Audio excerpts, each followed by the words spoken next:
வணக்கம் நண்பர்களே. காவல்துறையிலிருந்து சம்மன் வந்தால் நான் குற்றவாளியா, என்ன செய்ய வேண்டும் என்று பல பேருக்கு பயமும் குழப்பமும் இருக்கும். ஆனா உண்மையில் சம்மன் வந்ததாலே நீங்கள் குற்றவாளி என்ற அர்த்தமில்லை.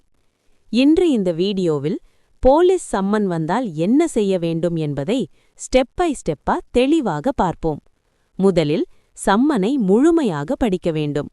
எந்த காவல் நிலையம், எந்த தேதி மற்றும் நேரம், கிரைம் நம்பர் என்ன, எந்த சட்டப்பிரிவு, இவை அனைத்தையும் சரிபார்க்க வேண்டும். அந்த சம்மன் அதிகாரப்பூர்வமானதா என்பதை உறுதி செய்ய வேண்டும்.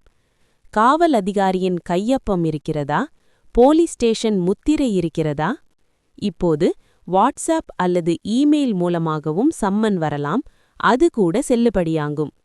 சம்மன் வந்தவுடனே ஒரு நல்ல லாயரை அணுகுவது மிகவும் முக்கியம். விசாரணைக்கு முன் எப்படி பேச வேண்டும், என்ன கவனிக்க வேண்டும் என்று அவர் வழிகாட்டுவார். தேவைப்பட்டால் லாயர் உங்களுடன் வரவும் முடியும், ஆனால் விசாரணையில் தலையிட முடியாது. சம்மனில் குறிப்பிட்ட நேரத்தில் காவல் நிலையத்திற்கு செல்ல வேண்டும். செல்ல முடியாவிட்டால் முன்கூட்டியே காரணம் சொல்லி நேரம் கேட்கலாம். நீங்கள் தெரிந்த உண்மைகளை மட்டும் பேசுங்கள். தெரியாத விஷயங்களுக்கு எனக்கு தெரியாது என்று சொல்லலாம். கட்டாயப்படுத்தி ஏதாவது கையெழுத்து வாங்கினால் அதை மறுக்கும் உரிமை உங்களுக்கு உண்டு.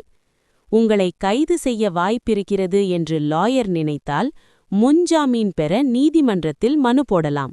இது ஒரு பாதுகாப்பு நடவடிக்கை. சம்மன் வந்தது ஒரு சாதாரண விசாரணை மட்டுமே இருக்கலாம், அதனால் பயப்பட வேண்டாம். ஆனால் அதை லேசாக எடுத்துக்கொள்ளக்கூடாது. சட்டப்படி செயல்படுவது மிகவும் முக்கியம். இந்த வீடியோ உங்களுக்கு பயனுள்ளதாக இருந்தால் லைக் பண்ணுங்கள், ஷேர் செய்யுங்கள். மேலும் இது போன்ற சட்ட தகவல்களுக்கு எங்கள் சேனலை சப்ஸ்கிரைப் செய்ய மறக்காதீர்கள். நன்றி.